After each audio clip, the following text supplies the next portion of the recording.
नमस्कार। ऐसी आशा करते हैं कि आप सभी बहुत अच्छे होंगे और आज हम एक बहुत महत्वपूर्ण विषय पे बात करने वाले हैं। कई बार जाने अनजाने में हम सभी भगवत अपराध कर बैठते हैं। यह कुछ ऐसे ही जो घटनाओं पे आधारित है कि लोग भगवत अपराध कर रहे हैं लेकिन लोगों को समझ में नहीं आ रहा है। यह बात है कि आजकल इंटरनेट पे ऐसी कहानियां, खास तौर पे मैं ये बोलूंगी कि ऐसी झूठी कहानियां बनाकर प्रस्तुत की जा रही हैं जिसमें रुक्मिणी जी को नीचा बताया जाता है राधा जी को ऊपर उठाने के लिए। देखिए, अगर सच में कुछ कुछ ऐसे इंसिडेंट हुए हैं तो उसको प्रस्तुत करने में कोई बुराई नहीं है। और किसी को अच्छा लगे ना लगे, जो दिया हुआ है वो दिया हुआ है। लेकिन झूठी कहानियां, इस विषय पे हमको सोचना चाहिए। पिछले कुछ सालों में वृंदावन की भक्ति का बहुत ज्यादा प्रचार हुआ है। वहाँ की कुछ कथावाचक बहुत फेमस हो गए। फिर वहां पर कुछ ऐसे एक आध संत भी ऐसे हो गए हैं जिनका प्रचार बहुत ज्यादा है। तो लोगों का थोड़ा सा वृंदावन की भक्ति के प्रति प्रचार ज्यादा है। और फिर इसके कारण प्रचार हुआ है राधा जी की भक्ति का भी। अच्छी बात है, अगर आप भक्ति कर रहे हैं, आपको शांति मिल रही है, आप अपने आराध्य के गुण गाइए। सोशल मीडिया का जमाना है, इंस्टाग्राम है, यूट्यूब है। आप वीडियो बना रहे हैं, डाल रहे हैं, ये आपकी भक्ति है, आपका अधिकार है। और इंटरनेट सबके लिए ओपन है, आप कर सकते हैं। लेकिन झूठी कहानियां, झूठे चीजों को फैलाना, ये भगवत अपराध है। खास तौर पे उसके लिए जो जो भगवान का प्रिय है, जो भगवान ही है। ऐसा कहा जाता है, अगर आप थोड़ा सा भी भक्ति में होंगे तो आपको समझ में आएगा कि ये कहा जाता है कि किसी संत की बुराई, किसी भक्त की बुराई करने से भगवत अपराध लगता है। राइट। अब रुक्मणी जी जो हैं वो श्री कृष्ण की पत्नी है। उनका प्रथम विवाह जो है वो महाभारत, विष्णु पुराण, भागवतम के अनुसार अगर हम ले तो सबसे पहला प्रथम विवाह जो है वो रुक्मणी जी से होता है, जो कि महालक्ष्मी अवतार है। अब महालक्ष्मी का अवतार है तो एक तरह से भगवान ही है। और जैसा हम नारायण भगवान, कृष्ण भगवान, राम भगवान के बारे में जानते हैं कि उनके सीने में श्रीवत्स रहता है। श्रीवत्स मतलब जहाँ श्री रहे। श्री कौन है? महालक्ष्मी है। महालक्ष्मी का ही नाम, बीज मंत्र होता है श्री। और श्री ही उनके हृदय में हमेशा रहती है, चाहे वो बच्चे रहें या बड़े रहें। श्री हमेशा रहती है। और जब अवतार काल रहता है तो अपना समय आने पे वो प्रकट होती है। जैसे सीता जी प्रकट हुई और फिर शादी के समय दोनों का जो है मिलाप होता है, वैसे ही रुक्मणी जी भी विदर्भ में प्रकट हुई। और जब कृष्ण वयस्क हो जाते हैं, युवा हो जाते हैं, उसके बाद कुछ घटनाएं होती हैं और दोनों का प्रेम पूर्वक विवाह होता है, खुशी खुशी दोनों का विवाह होता है। एक बहुत ही सुंदर कथा है। तो महाभारत में भी है, भागवतम में भी है, विष्णु पुराण में भी है, और हरिवंश पुराण जो कि श्री कृष्ण का पुराण है, जो श्री कृष्ण की परिवार की वंशावली का पूरा पुराण है, उसमें भी रुक्मणी जी का नाम आता है। अब हम इस विषय में नहीं जाएंगे कि किसमें किसका नाम आता है, इतना मैंने बताया क्योंकि रुक्मणी जी के बारे में ऐसे बहुत ज्यादा प्रचार लोग नहीं करते हैं। हालांकि आप अगर पश्चिम भारत में या दक्षिण भारत में जाएं तो कृष्ण जी के साथ रुक्मणी जी की ही पूजा की जाती है। विष्णु सहस्त्र नाम में बोला जाता है कि ऐसे कृष्ण, ऐसे विष्णु जी की हम शरण लेते हैं, जो कि एक तरफ रुक्मणी और एक तरफ सत्यभामा के साथ ही हम उनकी शरण लेते हैं। और इस तरह से बहुत सारे श्लोकों में है। और पार्था सारथी टेम्पल है पंढरपुर में रखुमाई के नाम से है, और द्वारका में तो है ही। और ऐसा, ऐसे बहुत सारे मंदिर हैं। हम इसलिए बता रहे हैं क्योंकि रुक्मणी जी का भी महत्व लोगों को मालूम होना चाहिए। अब चलते हैं कि टॉपिक पे क्या है। लोग ऐसे ऐसे रील बना रहे हैं, ऐसी एनिमेशन, छोटी छोटी कहानियां बता रहे हैं जो कि कभी हुई ही नहीं, जिसमें राधा वर्सेस रुक्मणी को दिखाया जाता है। मतलब कुछ ऐसे इंसिडेंट होंगे जिसमें एक कंपटीशन की तरह है और फिर इसमें राधा को श्रेष्ठ बताया जाता है।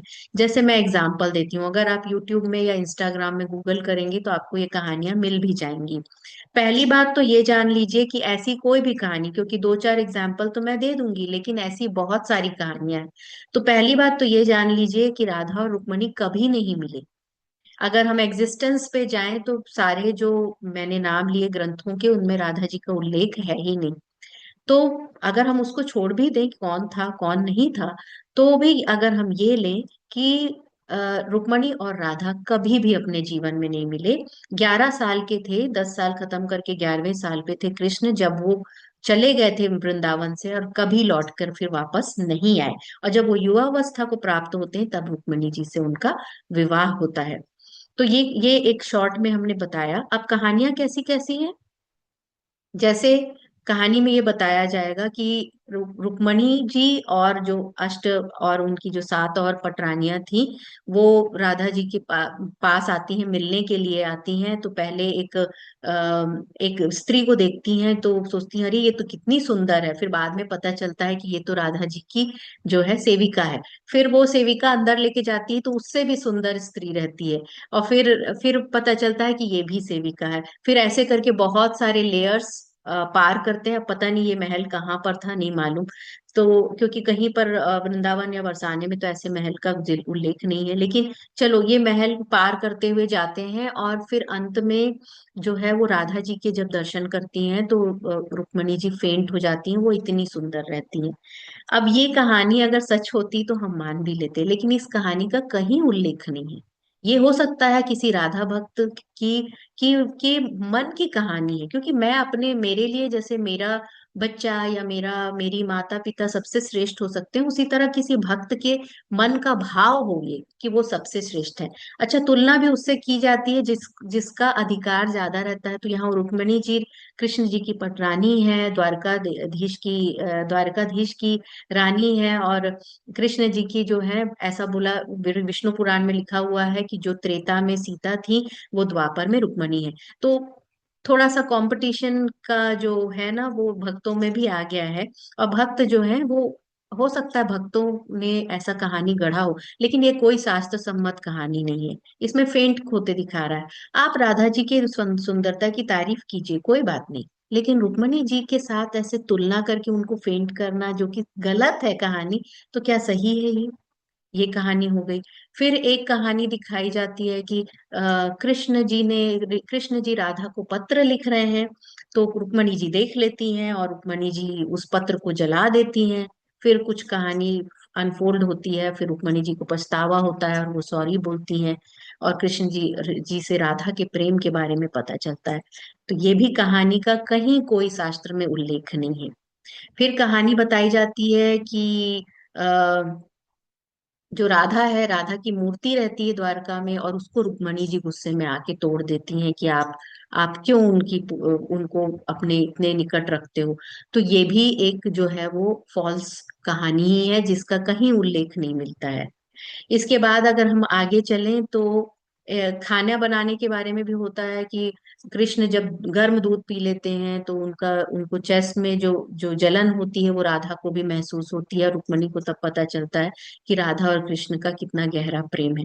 तो देखिए, मतलब ये बताया जा रहा है कि इनका जो प्रेम है उसको रुक्मणी जी मैच नहीं कर सकती। अगर ये सत्य कहानी होती तो कोई आपत्ति नहीं थी, पर इस कहानी का कोई भी शास्त्रीय प्रमाण नहीं मिलता है। तो ये भी एक एक झूठी कहानी है।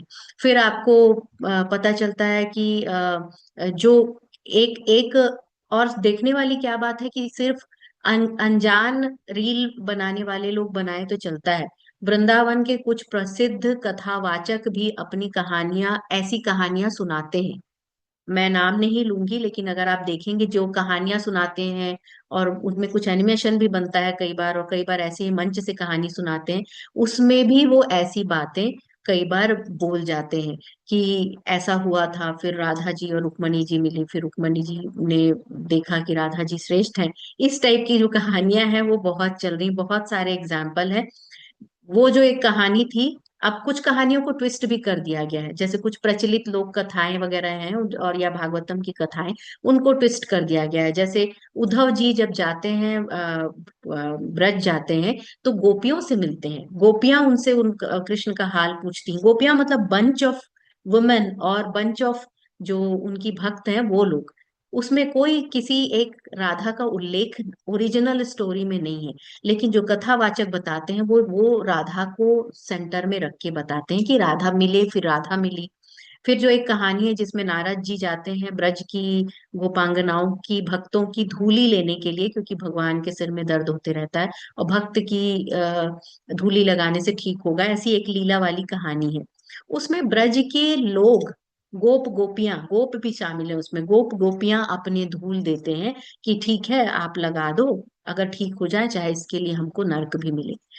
अब कथावाचक इसको बताएंगे तो बताएंगे, वो गए और राधा के चरणों, रुक्मणी नहीं दी, रुक्मणी नहीं दी, बोली हम पत्नी हैं, हम कैसे अपने चरण की धूल पति को लगा दे। लेकिन जब राधा के पास गई तो राधा ने अपने चरणों की धूल दी और उनके चरणों की धूल से भगवान ठीक हो गए। अगर ये सत्य होती तो कोई आपत्ति नहीं था, अगेन ये सत्य नहीं है क्योंकि वो गोपियों ने धूल दिया था। ठीक है। अब हम आगे चलें अगर, तो पंढरपुर की भी एक कहानी को ट्विस्ट किया गया। पुंडलीक नाम का एक भक्त था जिससे मिलने के लिए कृष्ण जो है वो आए, नहीं आ रहे थे, तो रुक्मणी माता ने कहा कि आपका भक्त है, आपको जाना चाहिए। तो पहले माता आती है और फिर पीछे पीछे चलकर आप देखना, एक पिक्चर आती है कि माता जा रही है और कृष्ण पल्लू पकड़ के पीछे जा रहे हैं। वो पीछे पीछे जाते हैं दर्शन देने के लिए। और क्योंकि पुंडलीक ईंट डालते हैं, दो ईंट डालते हैं, दोनों अलग अलग ईंटें पड़ती हैं और उसमें खड़े होते हैं, इसीलिए दोनों अलग खड़े हुए हैं, लेकिन वो दर्शन देने के लिए जाते हैं। एक ये वर्जन मिलता है कि क्यों आए थे वहां से, द्वारका से पंढरपुर क्यों आए थे, ऐसा ये एक होता है। दूसरा ये होता है कि कृष्ण खुद ही जाते हैं और माता रुक्मणी उनके पीछे पीछे जाती हैं कि दर्शन देने के लिए।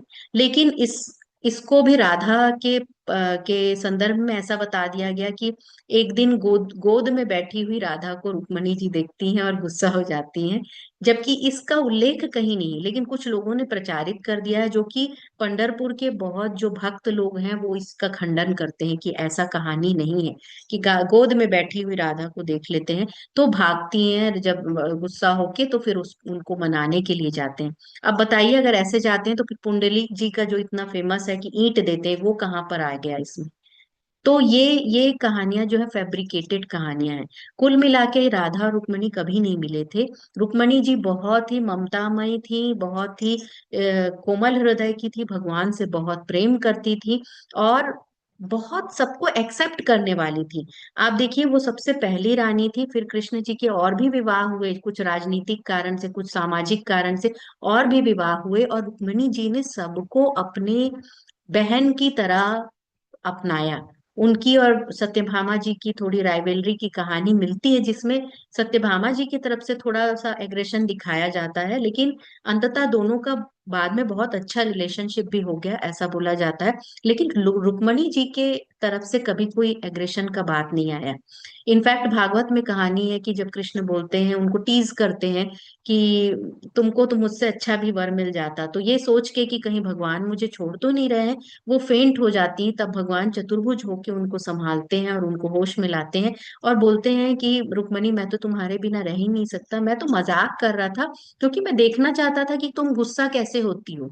क्योंकि भगवान उसको बहुत बहुत उनको टीस करते थे कि वो गुस्सा हुए, पर वो कभी भी ऐसी समर्पित भक्त थी, बोलना चाहिए महालक्ष्मी का अवतार, ऐसी समर्पित भक्त है जिनको कभी गुस्सा नहीं आता। उन्होंने सबको, जिसने कृष्ण से प्रेम किया उनको सबको स्वीकार किया। मीराबाई को भी अगर हम कलयुग में देखें तो द्वारका में ही वो द्वारकाधीश में समाई।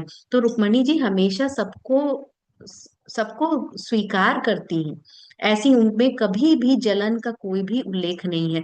और महाभारत में लिखा है कि त्रिभुवन सुंदरी उस समय कोई भी उनके बराबर का सुंदर नहीं था जिस समय रुक्मणी जी थी और श्री कृष्ण का विवाह हुआ था। बहुत ही इंटरेस्टिंग कहानी है रुक्मणी कल्याण करके, आप पढ़ेंगे तो बहुत अच्छी लगेगी।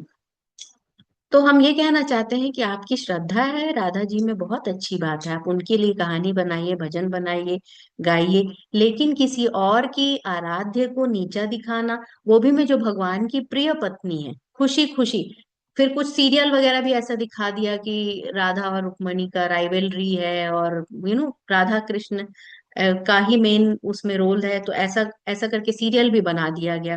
अब ये सब के चलते क्या है, एक इमेज, एक गलत इमेज जाने लगती है, एक विलन की तरह आप प्रोजेक्ट कर रहे हो किसको, महालक्ष्मी अवतार को, कृष्ण प्रिया को आप एक विलन की तरह आप प्रस्तुत कर रहे हो। ये जो पीछे जो चित्र है, ये इसमें माता रुक्मणी का ये जो सिंदूर लगा हुआ वाला है, ये पंढरपुर में बहुत फेमस माना जाता है, ये वाला जो है वो चित्र, इसकी भी बहुत अच्छी कहानी है। और कृष्ण और रुक्मणी के कामदेव जो है वो उन्होंने अवतार लिया था शिव जी के वरदान से।